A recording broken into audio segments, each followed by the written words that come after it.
घर में पधारो गजानंद जी, मेरे घर में पधारो। घर में पधारो गजानंद जी, मेरे घर में पधारो। रिद्धि सिद्धि लेके तुम पधारो जी, मेरे घर में पधारो। घर में पधारो गजानंद जी, मेरे घर में पधारो। ओम गणेशाय नमः। ओम गणेशाय नमः। हेलो फ्रेंड्स, कैसे हैं आप सब। दोस्तों, हर वर्ष भाद्रपद शुक्ल पक्ष की चतुर्थी को गणेश उत्सव मनाया जाता है। मान्यता है कि इस दिन भगवान गणेश जी का जन्म हुआ था। भगवान गणेश जी को सुख समृद्धि के प्रतीक, विघ्न विनाशक, सिद्धि विनायक, बुद्धि के आदि देवता, अग्र पूज्य, वक्रतुंड, महोदर, लंबोदर आदि अपने गुण प्रभाव और रूप से इनके ये नाम जाने जाते हैं। इस बार श्री गणेश जी का जन्मोत्सव मंगलवार 19 सितंबर स्वाति नक्षत्र, ध्वज योग, पराक्रम योग, साथ सूर्य बुध के परिवर्तन योग के होते भाद्रपद शुक्ल पक्ष की चतुर्थी को मनाया जाएगा, जो गुरुवार 28 सितंबर 2023 इस अनंत चतुर्दशी तक 10 दिनों के लिए मनाया जाएगा। हर वर्ष भाद्रपद शुक्ल पक्ष की चतुर्थी तिथि को श्री गणेश उत्सव 10 दिन के लिए मनाया जाता है। लोग अपने घरों में श्री गणेश जी की प्रतिमा लाते हैं और स्थापित करते हैं और 10 दिन तक उनका पूजा पाठ करते हैं। 2 बार आरती करते हैं और अच्छी तरह शुद्ध भाव से उनकी पूजा अर्चना करते हैं और अनंत चतुर्दशी तक 10 दिनों के लिए ये पर्व मनाया जाता है। आइए जानते हैं कि श्री गणेश स्थापना का शुभ मुहूर्त क्या है। कहा जाता है कि शुभ मुहूर्त कीजिए शुभ काजा तो फल मिले मन चाहा, कि शुभ मुहूर्त पर किए गए कार्य हमेशा सिद्ध होते हैं और बिना मुहूर्त के कार्यों में अधिकांश असफलता मिलती है। इसलिए गणेश चतुर्थी पर श्री गणेश की स्थापना भी शुभ मुहूर्त में ही की जानी चाहिए, ताकि हमें मनवांछित फल की प्राप्ति हो। इस साल भाद्रपद माह के शुक्ल पक्ष की चतुर्थी तिथि की शुरुआत 18 सितंबर को दोपहर 12:40 पर होगी और 19 सितंबर को दोपहर 1:45 पर समाप्त हो जाएगी। ऐसे में उदय तिथि के आधार पर गणेश चतुर्थी और 10 दिनों तक चलने वाले गणेश उत्सव की शुरुआत 19 सितंबर को होने वाली है। इस सर्वश्रेष्ठ मुहूर्त में आप पूरे मान सम्मान, हर्षोल्लास, ढोल नगाड़ों के साथ गणपति को अपने घर लाकर विराजमान करें और विधि विधान से पूजा करें। शुभ संयोगों के संगम में निश्चित आपकी मनोकामना पूर्ण होकर धन संपदा और खुशियों का खजाना ले आए अपने घर। घर में स्थापित करने के लिए गणेश जी की प्रतिमा कैसी होनी चाहिए, आइए जानते हैं। गणपति के बाईं सूंड में चंद्रमा का प्रभाव होता है और जैसे चंद्रमा का स्वभाव है शीतल और सौम्य, उसी तरह बाईं ओर वाले सूंड के गणपति हमारे लिए श्री लक्ष्मी, आनंद, सुख, समृद्धि, यश व ऐश्वर्य के दायक होते हैं। वहीं दाईं ओर सूंड वाले गणपति में सूर्य का प्रभाव होता है।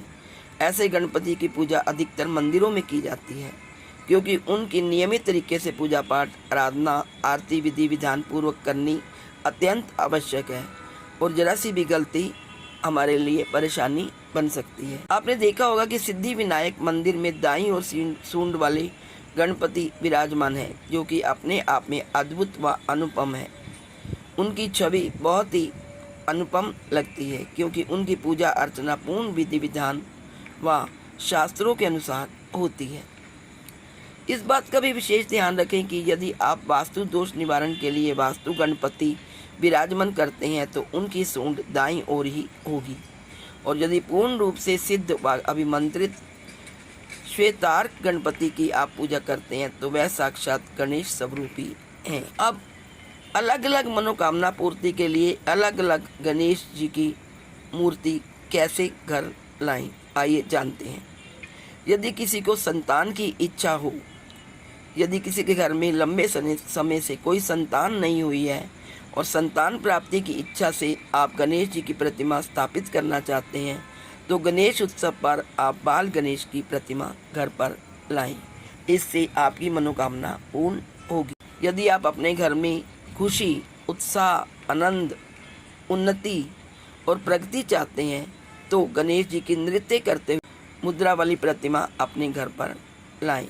और जो लोग कला में विश्वास करते हैं, जिनको कला पसंद है, उन्हें भी नृत्य करते हुए गणेश जी की प्रतिमा घर में लाकर स्थापित करनी चाहिए। यदि घर में आप स्थायी सुख, शांति व आनंद चाहते हैं और उसके लिए आप गणेश जी की प्रतिमा घर लाना चाहते हैं तो गणेश जी की ऐसी प्रतिमा घर लाएं जिसमें गणेश जी लेटे हुए आराम करने की मुद्रा में हो। ऐसी प्रतिमा ग्रस्त व्यक्तियों के लिए भी अति शुभ मानी जाती है। आखिर में जब भी आप गणेश प्रतिमा लें, इस बात का अवश्य ध्यान रखें कि उनका एक हाथ वरदान की मुद्रा में हो, एक हाथ में दंत, एक हाथ में लड्डू होना चाहिए। साथ ही उनका वाहन मूषक राज भी अवश्य होना चाहिए। आइए अब जानते हैं गणेश चतुर्थी पर पूजा विधान क्या है। आइए जानते हैं गणेश स्थापना की विधि क्या है। इस दिन गणपति की स्थापना करने से पहले स्नान कर लें और साफ वस्त्र पहनें। इसके बाद अपने माथे पर तिलक लगाएं और पूर्व दिशा की ओर मुख कर कर आसन पर बैठ जाएं।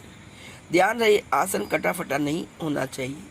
इसके बाद गणेश जी की प्रतिमा को किसी लकड़ी के पटरे या गेहूं, मूंग, ज्वार के ऊपर लाल वस्त्र बिछाकर स्थापित करें। गणपति की प्रतिमा के दाएं बाएं रिद्धि सिद्धि के प्रतीक स्वरूप एक एक सुपारी रखें। गणेश चतुर्थी तिथि पर शुभ मुहूर्त को ध्यान में रखकर सबसे पहले अपने घर के उत्तर भाग, पूर्व भाग अथवा पूर्वोत्तर भाग में गणेश जी की प्रतिमा रखें। फिर पूजन सामग्री लेकर शुद्ध आसन पर बैठ जाएं। सर्वप्रथम गणेश जी की चौकी पर विराजमान करें और नवग्रह, षोडश मातृका आदि बनाएं। चौकी के पूर्व भाग में कलश रखें और दक्षिण पूर्व में दिया जलाएं। अपने ऊपर जल छिड़कते हुए ओम पुंडरीकाक्षाय नमः कहते हुए भगवान गणेश जी को प्रणाम करें और 3 बार आचमन करें तथा माथे पर तिलक लगाएं। हाथ में गंध, अक्षत और पुष्प लें और दिए गए मंत्र को पढ़कर गणेश जी का ध्यान करें। इसी मंत्र से उन्हें आह्वान और आसन भी प्रदान करें। पूजा के आरंभ से लेकर अंत तक अपनी जीवा पर हमेशा ओम श्री गणेशाय नमः, ओम गण गणपतये नमः मंत्र का जाप करते रहें। आसन के बाद गणेश जी को स्नान करवाएं। पंचामृत हो तो और भी अच्छा है, नहीं तो शुद्ध जल से स्नान कराएं। उसके बाद वस्त्र, जनेऊ, चंदन, अक्षत, धूप, दीप, नैवेद्य, फल आदि जो भी संभव यथाशक्ति उपलब्ध हो उसे चढ़ाएं। आखिर में श्री गणेश जी की आरती करें और मनोकामना पूर्ति के लिए आशीर्वाद मांगें। और उसके बाद अंत में, पूजा के अंत में क्षमा याचना करें कि हे गणेश जी, यदि आपकी स्थापना में या आपकी पूजा में हमसे कोई भूल हो गई हो, हमसे कोई त्रुटि हो गई हो तो कृपया हमें क्षमा करें। तो दोस्तों, ये थी संपूर्ण जानकारी गणेश चतुर्थी पर्व की। मेरी तरफ से आप सबको गणेश चतुर्थी की हार्दिक शुभकामनाएं। गणेश भगवान जी आपके सारे विघ्न दूर करें, घर में सुख, शांति और खुशियों का। तो आप भी अपने घर में गणेश जी को लाइए और स्थापित करिए। घर में सुख, शांति और खुशियां प्रदान करें। यही मेरी भगवान गणेश जी से प्रार्थना। गणपति बप्पा मोरया, अब की बरस तू जल्दी आ। गणपति बप्पा मोरया, अब की बरस तू जल्दी आ। आज इस वीडियो में इतना ही। नेक्स्ट वीडियो लेकर मैं जल्दी आपके सामने प्रस्तुत होती हूँ। तब तक के लिए bye bye, take care. Shri गणेशाय नमः। Please like, share and subscribe. Thank you.